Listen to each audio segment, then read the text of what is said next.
Hello students, today we are starting part 2 of theory of consumer equilibrium, that is law of diminishing marginal utility. It is also known as DMU. ठीक है, what is law of diminishing marginal utility? It shows that as we consume more and more units of a specific commodity, utility from the successive units goes on diminishing. यानी हम जितने consume करते हैं ज़्यादा से ज़्यादा कमोडिटी, वैसे ही हमारी कंजम्पशन उसके लिए कम होती जाती है. हमने पहले किया था, फर्स्ट आइसक्रीम खाई थी, तब हमें कैसा फील हो रहा था? बहुत अच्छा फील हो रहा था. जैसे जैसे हम सेकेंड आइसक्रीम, थर्ड आइसक्रीम हम खाते जा रहे थे, तो उसके साथ साथ हम लोगों की ह्यूमिलिटी, हम लोगों को मार्जिनल यूटिलिटी भी कम होती जा रही थी. फॉर एग्ज़ाम्पल ऐसे ले लो, जैसे आपके पापा बाहर से आए हैं, आप वहाँ उनके आने के बाद उनको एक ग्लास ऑफ जूस देते हैं. वो इतने थके हुए थे तो उन्हें बहुत अच्छा लगा कि आपने फर्स्ट ग्लास ऑफ जूस दिया. आपने उन्हें सेकेंड ऑफ़र किया कि पापा एक और ग्लास ले लीजिए. उनको लगा ठीक है ले लेता हूँ. थर्ड ग्लास, नो बाबा दिस इज़ इनफ, अब मुझे और नहीं चाहिए. फिर भी अगर हुआ तो उन्होंने ज़बरदस्ती पिया. तो दैट ओनली कि एक पर्सन होता है, तो a decrease in satisfaction with consumption of successive units, यानी एक के बाद एक जैसे लेते जाता है तो उनकी कंजम्पशन में डिक्रीज होता जाता है. Now next, assumptions for law of diminishing marginal utility. Assumptions क्या है कि डिमिनिशिंग मार्जिनल यूटिलिटी ऐसी कौन सी स्थिति है जब सेम रहती है? फर्स्ट, रैशनल कंज्यूमर, यानी जो कंज्यूमर है हमारा वो बिल्कुल रैशनल है, जो नॉर्मल कंडीशंस में रहता है and aims at maximum satisfaction, कोई एबनॉर्मल कंज्यूमर नहीं है. Next is independent utility. Independent utility यानी यूटिलिटी किसी और पर्सन से इफ़ेक्ट नहीं हो रही, कोई उसको फोर्स नहीं कर रहा है, वो अपने मर्जी से ही कर रहा है. Independent utility, all the consumed commodities by consumers are independent, वो अपनी मर्जी से ही कर रहा है. सेम क्वालिटी, ऐसा नहीं है कि first ice cream vanilla, second chocolate, ऐसा नहीं.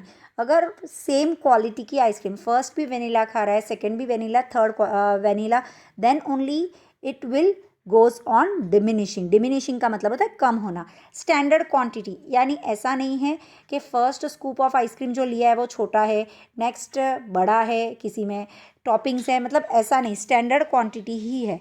Right. Next is continuous consumption. Continuous consumption का मतलब होता है कि वो कंटिन्यूसली वो चीज़ें कंज्यूम कर रहा है. वो ये नहीं कर रहा है कि एक सुबह लिया, एक शाम को लिया, एक नेक्स्ट डे लिया. No, he is taking it continuously. Next, cardinal measurement of utility. Cardinal measurement यानी जो मेजरमेंट हो रहा है वो क्वांटिटिव टर्म्स में, 1 2 3 न्यूमेरिकल टर्म्स में हो रहा है. Cardinal measurement of utility. Next is constant marginal utility of money, यानी जो मनी है consumer, marginal utility of money for the consumer भी है. It doesn't change. एक पर्सन है जो कभी अपना खर्च कर रहा है तो उसके पास जो मनी रहा वो कम हो गया. अब वो ये नहीं सोचे कि मैं ना अब मुझे और खर्चा नहीं करना है, मुझे मेरे पैसे बचाना है, ये उसके दिमाग में नहीं आ रहा है.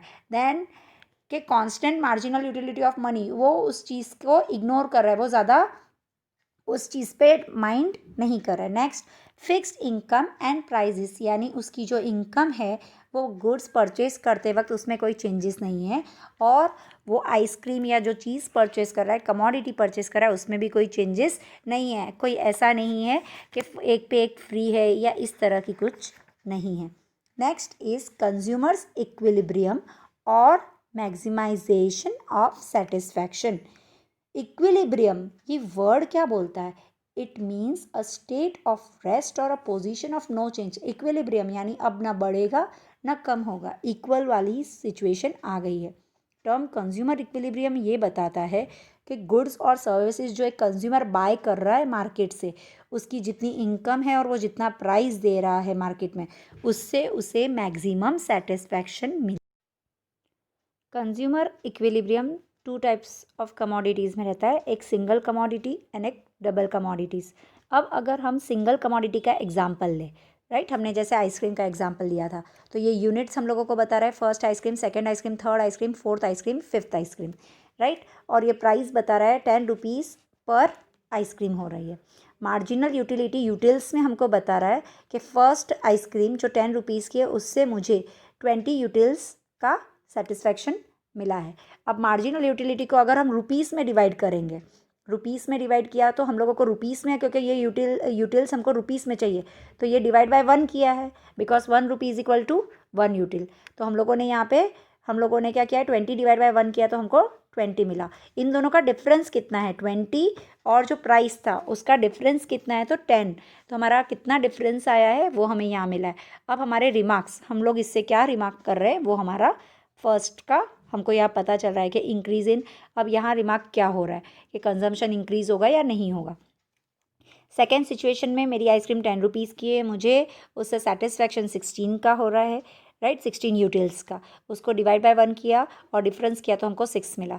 तो ये क्या बता रहा है, इंक्रीज़ इन कंजम्पशन। ये रिमार्क क्या बता रहा है, फर्स्ट और सेकेंड सिचुएशन ऐसी है कि कंज्यूमर को लगेगा कि ठीक है मैं और ज़्यादा कंज्यूम कर सकता हूँ। इंक्रीज़ इन कंजम्पशन वाली सिचुएशन है क्योंकि प्राइस, राइट, प्राइस कम है ना, तो this is increase in consumption. अब यहाँ थर्ड में 10 रुपीज़ है और यहाँ पे 10 माइनस 10 करके 0, तो हम लोगों का मैक्सिमम जो कंजम्पशन था वो 0 हो गया, राइट। और डिफरेंस भी हमारा 10 माइनस 10 0।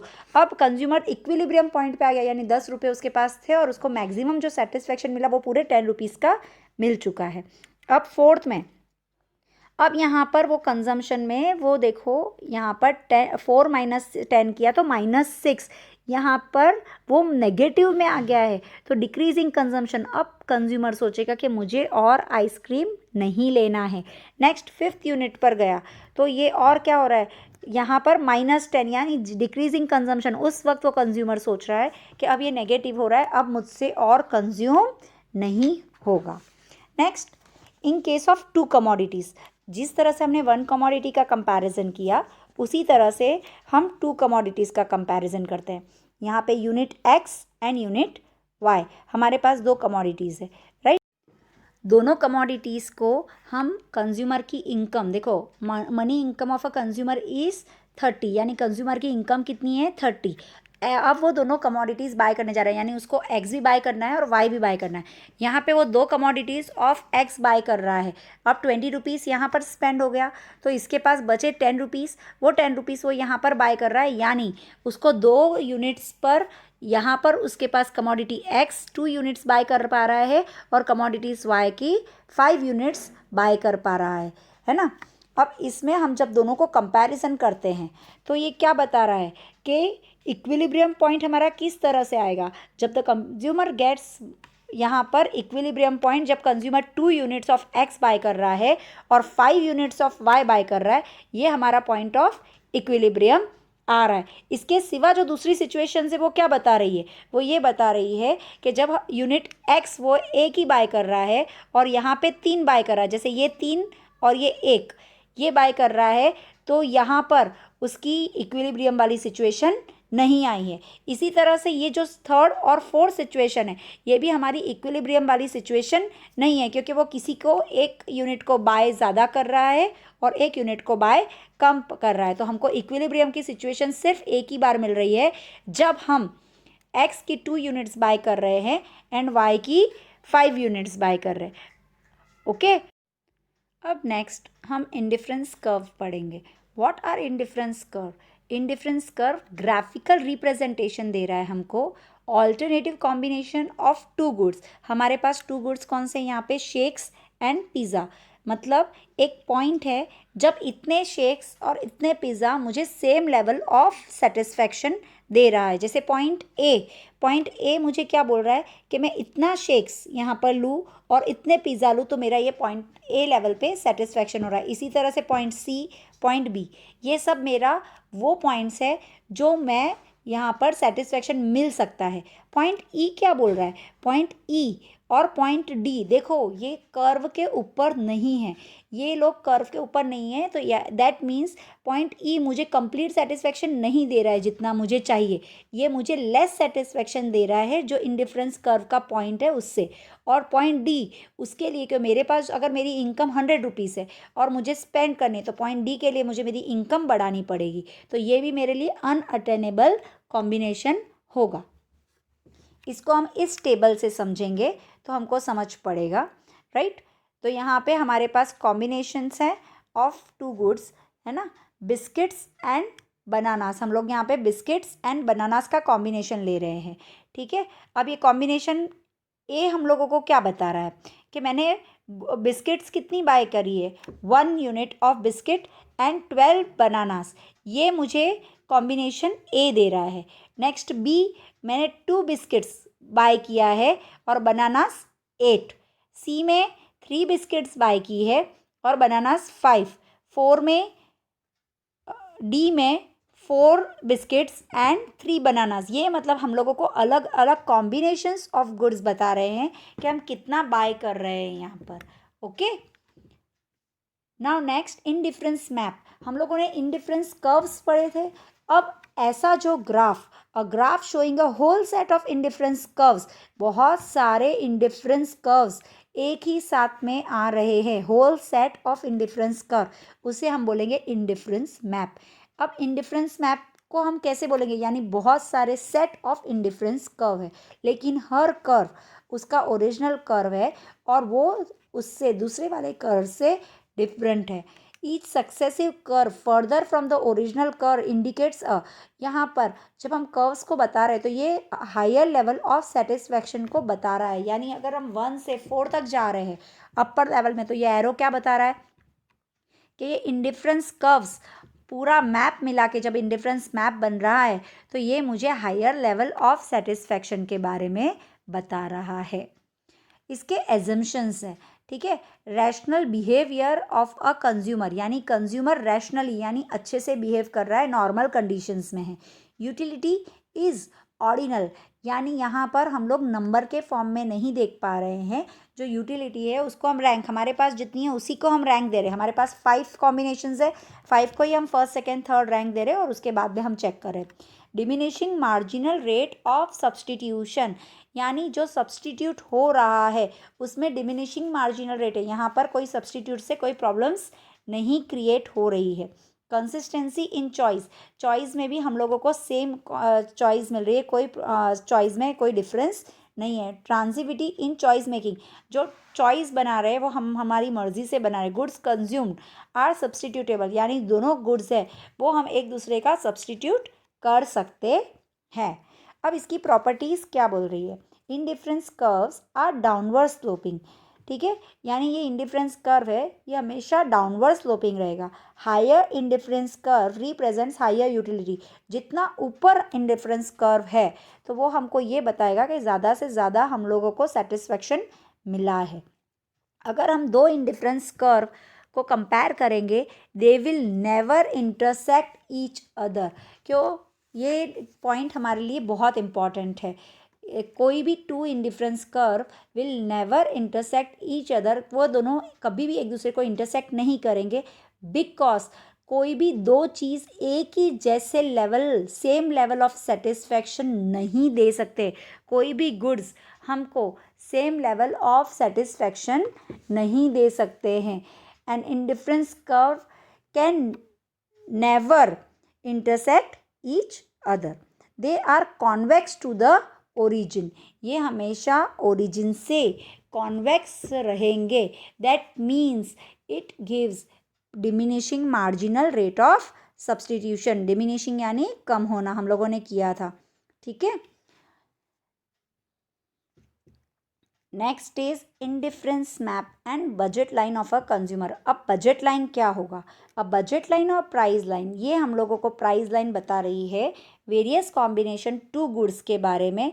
मेरी इनकम, जितनी इनकम है, जैसे यहाँ पे इनकम बताई हुई है 60 रुपीज़, उसमें मैं कितनी बिस्किट्स और कितनी कॉफ़ी ले सकती हूँ ये बताया हुआ है। जैसे फर्स्ट ए में क्या बताया हुआ है कि अगर मेरी 60 रुपीज़ कॉम्बिनेशन है, मेरी टोटल इनकम 60 रुपीज़ है, प्राइस ऑफ बिस्किट 6 है, तो अगर मैं बिस्किट ही ले रही हूँ और कॉफ़ी बिल्कुल नहीं ले रही हूँ तो मैं बिस्किट के 10 पैकेट्स ले सकती हूँ। पर मैंने सोचा नहीं, मुझे बिस्किट्स के 8 पैकेट्स चाहिए, तो उसके साथ मैं कॉफ़ी के कितने पैकेट्स ले सकती हूँ? 1। ये अलग अलग कॉम्बिनेशन हम लोग खुद बनाते हैं अकॉर्डिंग टू अवर बजट। हम मार्केट में जाते हैं कोई चीज़ लेने के लिए, तो हम सोचते हैं हमारे पास 60 रुपीज़ है, चलो इसमें मुझे 2 चीज़ लेनी है, चलो मैं ये कितनी लूँ और ये दोनों हम लोग सोचते हैं। इसी तरह से यहाँ पे वेरियस कॉम्बिनेशन बताया गया है। Next, budget line and budget set. Budget line तो अभी हम लोगों ने देखा, अब बजट सेट क्या है, right? Budget set, it refers to the graphical representation of all possible combinations of two goods. यहाँ पर बजट सेट पूरा ग्राफिकल रिप्रेजेंटेशन बता रहा है of all possible combination of two goods, the expenditure on which is equal to और less than the income of the consumer, यानी उसकी consumer की इनकम से सेम है या लेस है। इसमें बजट लाइन क्या बोलता है? It refers to graphical representation of all possible combination of two goods, the expenditure on which is exactly equal to the income of the consumer. Budget line मतलब जितना उसके पास पैसा है उतना पूरा पैसा वो खर्च कर रहा है, पर बजट सेट में ऐसा नहीं है, उसने कुछ पैसा खर्च किया और कुछ पैसा खर्च नहीं किया।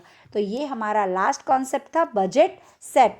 ठीक है ना? इसके साथ ही हमारा ये चैप्टर कंप्लीट होता है। That's all for the day.